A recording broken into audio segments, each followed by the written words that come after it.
Hello? Hello? It appears I found you. If not, I'm probably just wasting my time with this call, but it's worth a try. So, your name's John? John? I think it's John. Well, my name's Peter, and I'm a former night guard of Freddy Fazbear's, and as far as I know, you've never met me, but you're just as deep in this as me. Every survivor I can find can help us to get out of here, so I'm gonna try to keep you alive, John. I can't protect you, but I might have some information on what to do when they wake up. And by they, I'm talking about your childhood friends. Now, before you start questioning me how you could meet them after they were killed back in the 80s, there's a pretty simple answer. You're dead, John. No, I'm not joking. I'm unsure of how you died, but I know that you definitely made a mistake by doing so. I think I should probably explain myself here, so let me hurry up. You might have already noticed that this place probably looks familiar to you, and there's a good reason for that. This is Fredbear's family diner. Kinda. To be exact, it's an eternal purgatory.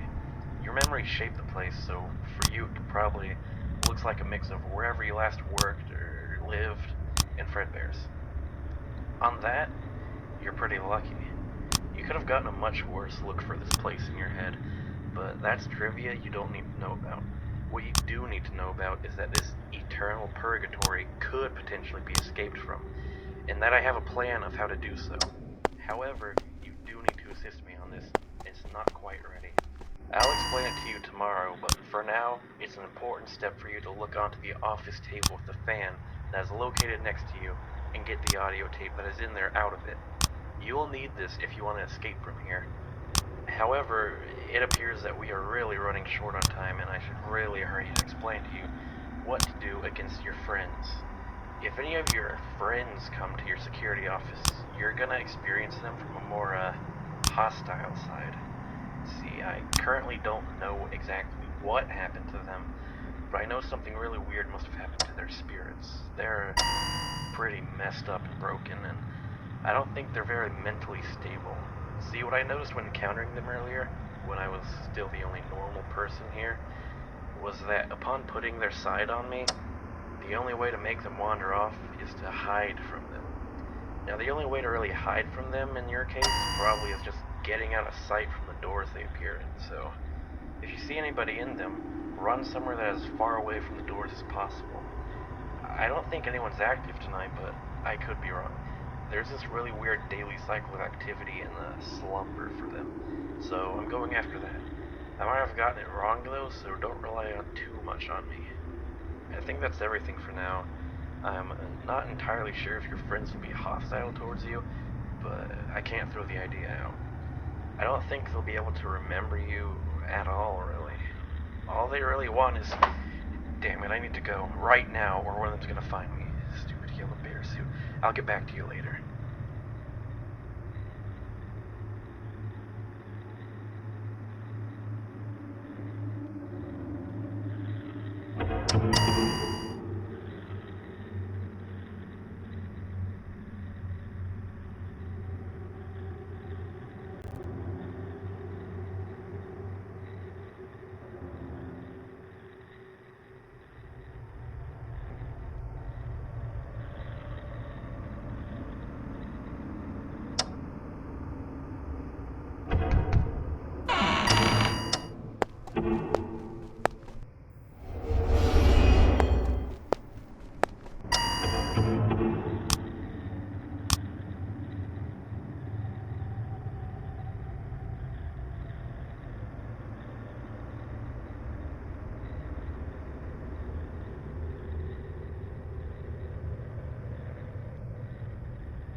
Alright, I'm back. I'm hoping you made it past night 1. Night 2 is going to be a little trickier. I hope you've come prepared. Let's see. Where I left off. The reason these spirits want to kill you, and this is just a guess on my side, it's because they need what's inside of you. And by this, I mean the plasma your ghostly body is made of. You see, my theory on why these ghosts turn to animatronics is that someone or something made an attempt of manifesting them to physical bodies out of thin air. It sounds impossible, right? Yeah, that's the thing. Whoever made the attempt failed. Most likely horribly. That's why all these characters look so weird and broken. So in order to fix themselves, they possibly need a way bigger plasma source. And I think that's where you come in. You're an unarmed adult ghost, which makes you a potential meal for them. They don't see us as humans, John. They only see us as a chance for survival. Can we really blame them for it? Why am I asking you questions? I'm leaving a message, not actually talking to you. Damn it, Peter, get yourself together. Well, moving on. I think only one character is going to become active tonight, and that is the bear character I cannot identify. I have no idea what exactly he is, but it appears that his manifestation was somewhat fruitful. He seems to be glitching in and out of existence, which is why I dubbed him Am I Real? Clever, right? Yeah, not really, You really need to keep an eye on that guy, though, or else you're gonna run into massive problems. If he's fixed and clean, you're absolutely fine. If he's broken, on the other hand, watch him for a few seconds. He should turn back to normal. If you don't keep him normal, he's gonna really hurt you. Now, remember that plan I mentioned? Yeah, you do. This plan is it's still a work in progress, and I don't have everything ready yet. However, I'm pretty sure that there's more audio tapes like the one you hopefully picked up from the recorder yesterday, and they are going to appear in a different camera every night. If you see it, click on it with that mouse on the old computer in your room, and you'll probably obtain it. Now, I'm leaving it up to you. Don't waste too much time listening to this. He might already be active.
Okay, I'm back again, and I'm gonna hurry this time, mostly because they're probably pretty active right now. Now there's this big mess of parts and stuff that has appeared only after you first arrived. It appears to have lamps in it, and for some reason, it's full of sharp teeth. It looks like something straight out of a goddamn horror attraction, to be honest. Anyway, once it's assembled all of the parts, it is going to appear on your ceiling. I think the best way to just keep it away is to look at it when it's up there, so make sure to do that. It dislikes being watched. Oh yeah, remember the plasma source issue? The old plasma source that was used to create these messed up ghosts is, it's still around here. If it's there, play dead. Instantly. Look at the ceiling and do absolutely nothing until you hear it walk away. That's pretty much the only way to keep it out. It doesn't like other ghosts. I've seen it attack the others multiple times, actually. It's pretty interesting. It appears to want back what's theirs. Well, I'm gonna leave you to it, and don't forget about collecting the tapes.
Good evening, John, if you're still alive.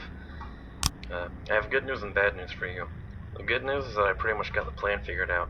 And the bad news is that there's going to be another character around tonight. I'm pretty sure this character is something from the location we had back in 87, or at least something similar to it. It's a puppet, but it's full of these disgusting, slimy tentacles. If it appears in the window behind you, just look at it, and it should go back to where it came from. Tomorrow there's going to be another active enemy that has something new for you to watch out for, and that one might be the hardest to take care of. But for now, make sure you get through the night. I'm going to try and get you in on the plan and that new enemy tomorrow since I'm running out of time. There's a robot fox around me somewhere, and I'm pretty sure if I don't cover myself, he's not going to allow me to ever send you any message again.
Alright, so I really need to hurry. They're moving really fast tonight.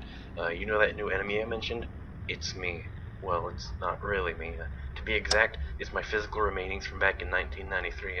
Yeah, I've been here for a while, if you couldn't guess by my knowledge of these ghosts. This character is going to send you a voicemail onto your computer's e-phone client, and if you don't delete it fast enough, the computer will autoplay it and probably cause him to find you really quickly. However, the hard thing about this is that deleting these voicemails requires a password. To find the password, switch to the camera that contains the purple curtains. It's camera 4. There's going to be a sign in there once the message reaches you, and this displays the password, which you quickly need to type in. The e-phone autoplay gives you some time, but there's something that doesn't. The reason the curtains are pushed aside is that the character is in there and is going to begin making his way to your office once the message reaches you. If you're in front of the computer or doors in the general area when he reaches your room, you're fox food. So be really quick about typing in the password and instantly go to the other side of the room so he doesn't see you when he comes to look for you. And never look into camera 3 when he's out. Okay, now that the important stuff to your survival is out of the way, I'm going to explain my plan. If you've been listening to the tapes you've collected, they include recordings of yourself and your friends, and him as well. These obviously aren't real recordings, but instead memories of your messed up childhood compressed into physical form. My idea is that collecting all these may allow you and your friends to move on from purgatory and become free ghosts. Basically, facing your past would make you get over it, make you find your peace. So, for your sake, find all of them. Talk to you later.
Right, here we go again. All the characters that might appear take behaviors like the ones I mentioned to you earlier in my call, so it'll be easy for you to figure out how to deal with them by simply looking at what places they appear at. This allows me to focus more on telling you about my plans, so as you might have guessed, there's tapes in my dimension of this place as well. These contain memories that are obviously based on my past, which, just like yours, is heavily connected to Freddy's. That's why I'm in the same purgatory as you, I suppose. Every story has a beginning and an end. And then there's another part after the end. This little hidden epilogue that nobody expects.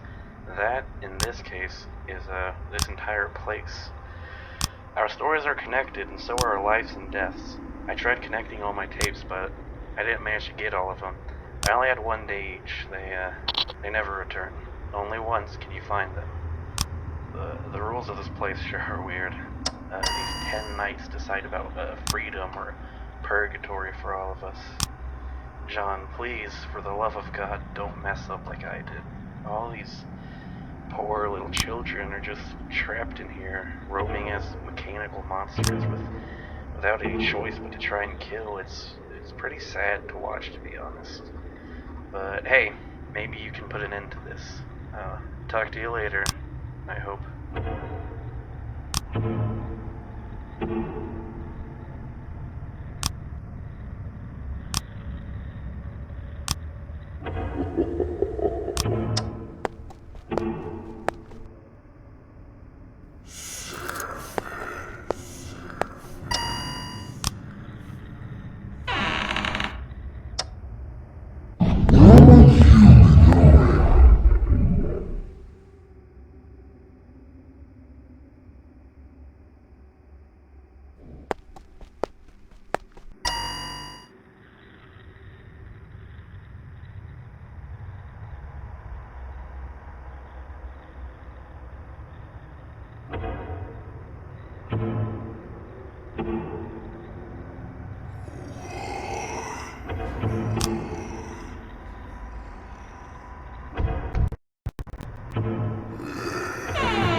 Hello there.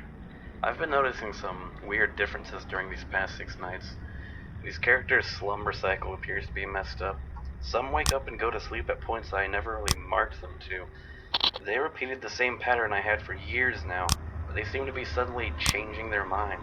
Maybe they're trying to mess with me, maybe they're trying really hard to make me seem like a liar because I'd be giving you false facts. I don't know. But also, I think there might be another piece to this puzzle.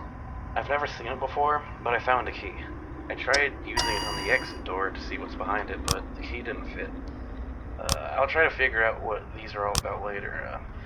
In the meantime, just focus on collecting those tapes and staying alive. I'll talk to you tomorrow.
It, it was easy. Just so easy.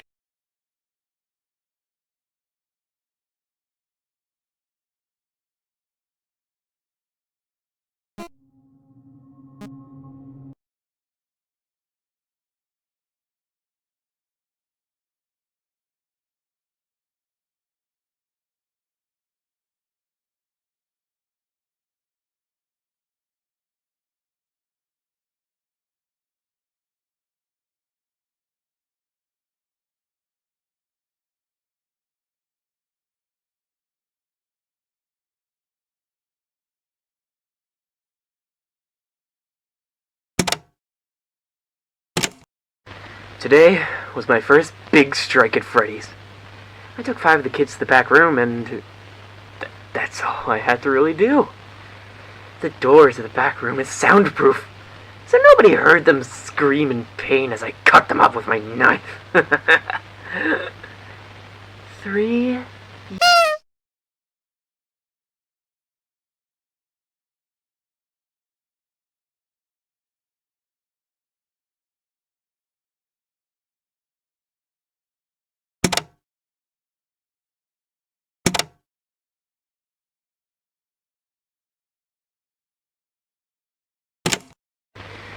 It's a shame. Such a shame. I didn't really want to do this. I didn't want to start doing this again. But they just won't shut up about it. It's not my fault. I can't control my physical mutations. It's not like anyone ever cared for the truth. All they ever wanted was to harm me. But this will be the end. And not without consequences.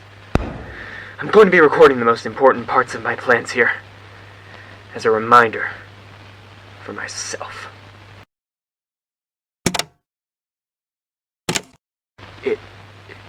It was easy. Just so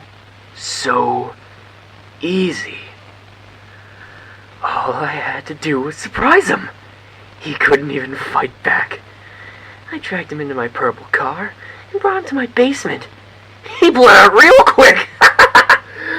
The human body is hilarious. So fucking pathetic. I dumped him in the dumpster behind the Cake Bears. All his friends don't even know yet that they will suffer the same fate. My God! This is most certainly beginning to be fun. There's this hot 15-year-old that was part of the kids' friends group. You know, it was fun. She screamed, but nobody heard her. It was so much fun. She's in one of the suits now. Just a little more time until Fredbear's is going down as well. But hey, I'll find my ways to catch her at the others.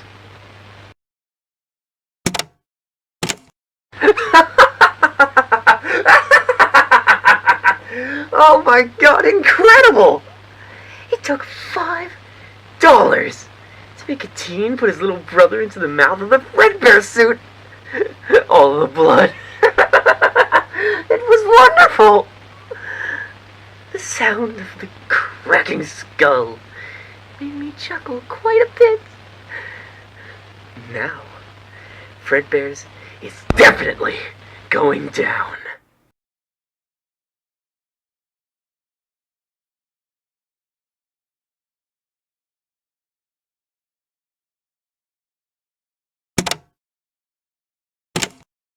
Today was my first big strike at Freddy's. I took 5 of the kids to the back room, and that's all I had to really do. The doors of the back room is soundproof, so nobody heard them scream in pain as I cut them up with my knife. 3 years, and yet not caught. At this rate, they'll never find out that it's me.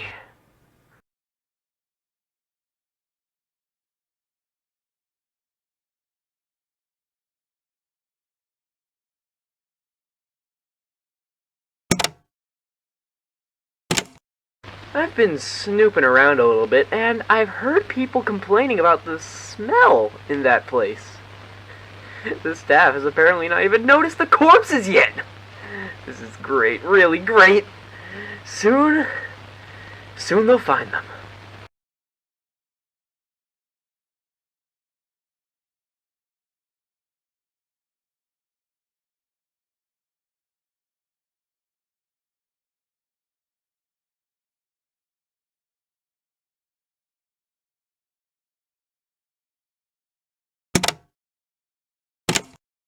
Five more out of the way. However, I think I might have a problem. I think that Fritz guy, I think he's onto something. He neatly investigated the parts and service room today. Thankfully, he didn't find them. He would have framed me. Needless to say, this might be a problem in the future.